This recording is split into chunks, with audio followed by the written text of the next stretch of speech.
वाराणसी की ज्ञानवापी मस्जिद में सर्वे पर आज दोपहर 2 बजे आएगा कोर्ट का फैसला। कोर्ट तय करेगा कमिश्नर बदलेगा या नहीं। ताजमहल को लेकर इलाहाबाद हाईकोर्ट की लखनऊ बेंच में आज सुनवाई। ताजमहल के सच को सामने लाने के लिए कमेटी गठित करने की मांग को लेकर याचिका दायर की गई है।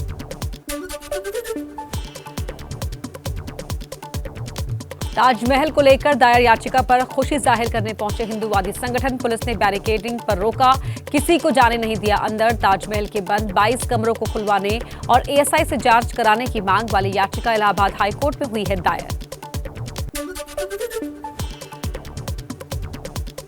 गिरफ्तारी वारंट के खिलाफ बीजेपी नेता तेजिंदर सिंह बग्गा की याचिका पर आज पंजाब हरियाणा हाईकोर्ट में सुनवाई। मोहाली कोर्ट ने जारी किया है वारंट।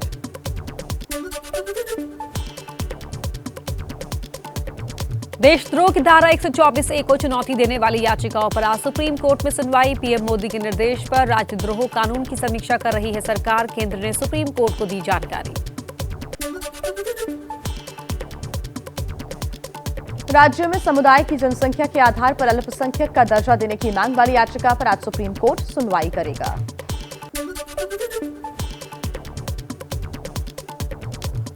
दिल्ली अतिक्रमण के खिलाफ आज भी जारी रहेगी एमसीडी की कार्रवाई। न्यू फ्रेंड्स कॉलोनी समेत कई इलाकों के खिलाफ चलेगा बुलडोजर। सुप्रीम कोर्ट पहुंचा शाहीन बाग का मामला। सुप्रीम कोर्ट ने याचिका दायर करने पर सीपीएम को फटकार लगाई। पूछा क्या आपके मौलिक अधिकार बाधित हो रहे हैं, हाईकोर्ट जाने का निर्देश दिया। शाहीन बाग में एमसीडी की कार्रवाई में बाधा पहुंचाने के आरोप में आम आदमी पार्टी के विधायक अमानतुल्लाह खान के खिलाफ केस दर्ज। अतिक्रमण हटाने की कार्रवाई में बाधा डालने का आरोप। शाहीन बाग में एमसीडी के बुलडोजर और कर्मचारियों के पहुंचते ही भारी हंगामा। कांग्रेस और आम आदमी पार्टी के कार्यकर्ताओं ने किया विरोध। बुलडोजर के आगे लेट गए। कहा बीजेपी के इशारे पर यह कार्रवाई हो रही है। बुलडोजर की राजनीति ने देश की अर्थव्यवस्था पर बुलडोजर चला दिया है। देश के रुपये पर अपनी तोड़ने वाली सोच के चलते भाजपा ने बुलडोजर चला दिया है।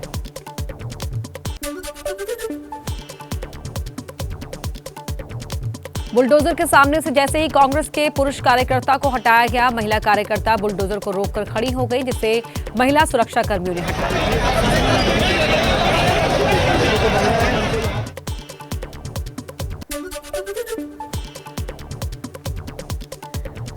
आपके विधायक अमानतुल्लाह का बीजेपी पर निशाना। कहा एमसीडी को शाहीन बाग में अतिक्रमण नहीं मिला, उन्हें खाली हाथ लौटना पड़ा। बीजेपी एमसीडी का इस्तेमाल कर माहौल खराब कर रही है।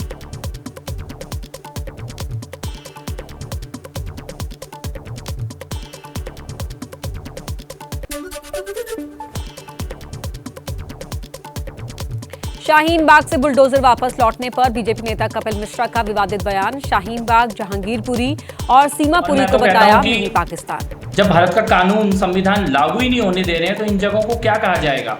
ये तो छोटे छोटे मिनी पाकिस्तान जगह जगह बनते जा रहे हैं, दिल्ली में और देश में भी कई जगह पर। शाहीन बाग में बुलडोजर की कार्रवाई से पहले ही लोगों ने एक इमारत पर लगे लोहे के स्ट्रक्चर को गिराया। स्ट्रक्चर गिरने के बाद बुलडोजर वापस लौटा।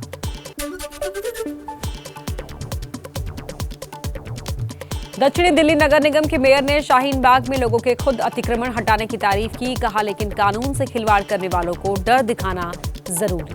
डर डिपार्टमेंट का जो गलत काम करते हैं उनको जरूरी होता है। हम एमसीडी की इस पहल का स्वागत करते हैं, धन्यवाद करते हैं और दिल्ली जी की जनता को भी साधुवाद देते हैं। शाहीन बाग के लोगों की समझदारी की भी बधाई देते हैं कि उन्होंने खुद ही पिछले 15 दिन में लगभग 50% अतिक्रमण खुद हटाने का काम किया और बुलडोजर चलाने की जरूरत पड़ी तो आगे हम चलाएंगे।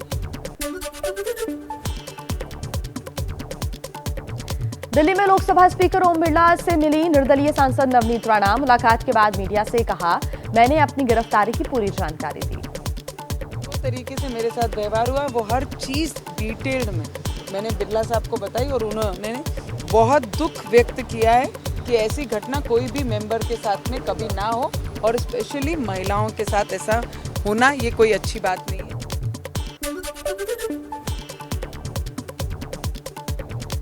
जमानत की शर्त तोड़ने पर नवनीत राणा और उनके पति रवि राणा को नोटिस। मीडिया से बात कर तोड़ी थी जमानत की शर्त। एबीपी न्यूज पर बोली, कोर्ट के आदेश का उल्लंघन नहीं किया। शिवसेना पर लगाया सत्ता के दुरुपयोग का आरोप।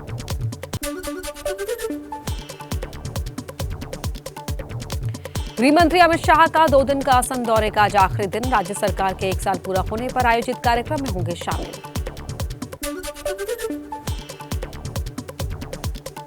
असम के तमुलपुर में बीएसएफ की पोस्ट पर पहुंच के गृह मंत्री अमित शाह जवानों से किया संवाद। कैंप में सेंट्रल वर्कशॉप और स्टोर के लिए भूमि पूजन किया।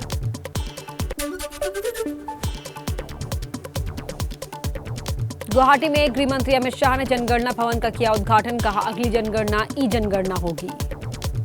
बार हमने तय किया है कि आने वाली जनगणना जो अभी रुकी पड़ी है कोविड के कारण, वो जनगणना जब भी शुरू होगी वो ई जनगणना होगी, इलेक्ट्रॉनिक जनगणना होगी और 100% परफेक्ट जनगणना होगी, जिसके आधार पर देश के आगामी 25 साल के विकास का खाका खींचा जाए।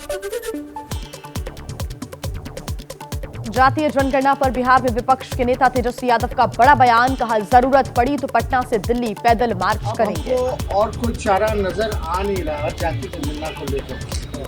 केवल एक ही चारा नजर आ रहा है कि अब सड़क पर उतरना पड़ेगा और बिहार से दिल्ली पैदल यात्रा जातीय जनगणना को लेकर के करनी।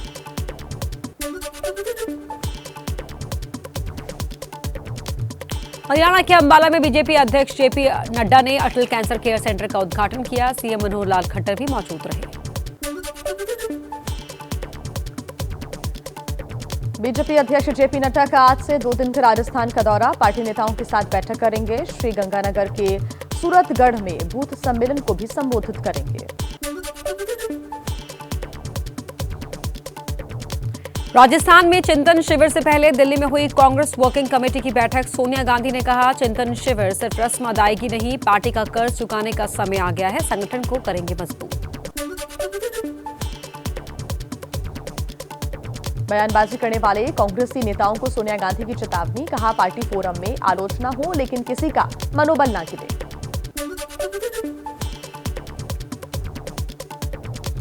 रुपए की गिरती कीमत पर राहुल गांधी का प्रधानमंत्री मोदी पर निशाना। कहा, मोदी जी जब रुपया गिरता था तब आप मनमोहन जी की आलोचना करते थे। मोदी जी अर्थव्यवस्था पर ध्यान दें, मीडिया हेडलाइंस पर नहीं।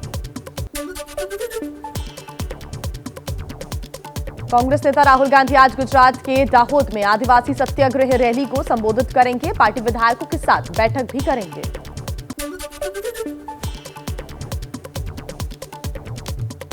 पंजाब कांग्रेस के पूर्व अध्यक्ष नवजोत सिंह सिद्धू ने सीएम भगवंत मान से की मुलाकात। राज्य के आर्थिक हालात पर हुई चर्चा।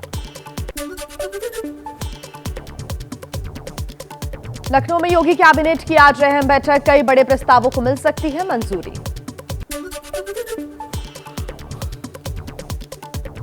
राज ठाकरे के बाद सीएम उद्धव ठाकरे को मिली अयोध्या में चुनौती। हनुमानगढ़ी के महंत राजू दास ने उद्धव को नहीं घुसने देने की धमकी। मुझको लगता है कि अयोध्या का साधु संत इनका पुरजोर विरोध करेगा और हमको जिस स्तर तक विरोध करना होगा उस स्तर तक इनका विरोध करेंगे और अयोध्या नहीं घुसने देंगे। उत्तराखंड के सीएम पुष्कर सिंह धामी ने उपचुनाव के लिए चंपावत से नामांकन दाखिल किया। 31 मई को होनी है वोटिंग। हाल ही में हुए विधानसभा चुनाव में हारे धामी ने कहा, चंपावत को आगे ले जाएंगे। इसका नाम आए, हर तरीके से इस क्षेत्र का विकास हो, उसके लिए जो सर्वस्व होगा वो सर्वस्व लगाने का काम करूँगा। मैं तैयार हूँ इस देवतुल्य जनता की, चंपावत क्षेत्र की देवतुल्य जनता की सेवा करने के लिए।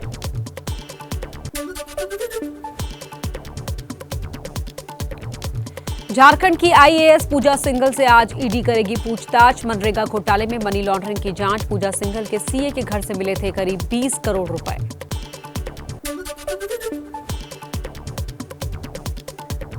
बीपीएससी पेपर लीक पर सीएम नीतीश ने एक्शन की बात कही। कहा, मामले की जांच हो रही है, गड़बड़ करने वालों पर सख्त कार्रवाई होगी। नेता विपक्ष तेजस्वी बोले, बिहार में ऐसा पहली बार नहीं हुआ है।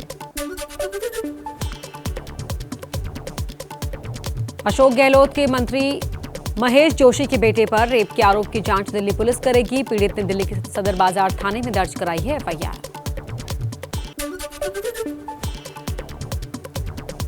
मुंबई में अंडरवर्ल्ड डॉन दाऊद इब्राहिम के करीबियों के 20 से ज्यादा ठिकानों पर एनआईए के छापे, इलेक्ट्रॉनिक्स डिवाइस, दस्तावेज और भारी मात्रा में कैश जब्त।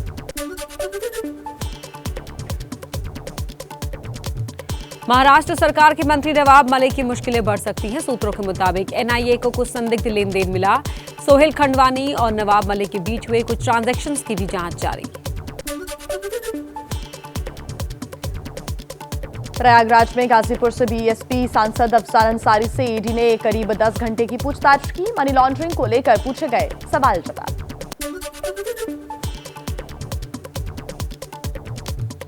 कानपुर में मारे गए बिकरू कांड के मुख्य आरोपी विकास दुबे की 67 करोड़ की संपत्ति जब्त की गई। बेटे और पत्नी के नाम पर थी संपत्ति।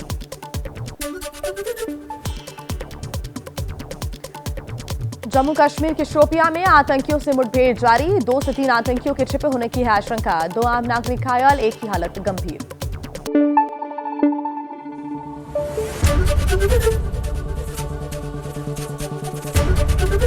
एबीपी न्यूज आपको रखे आगे।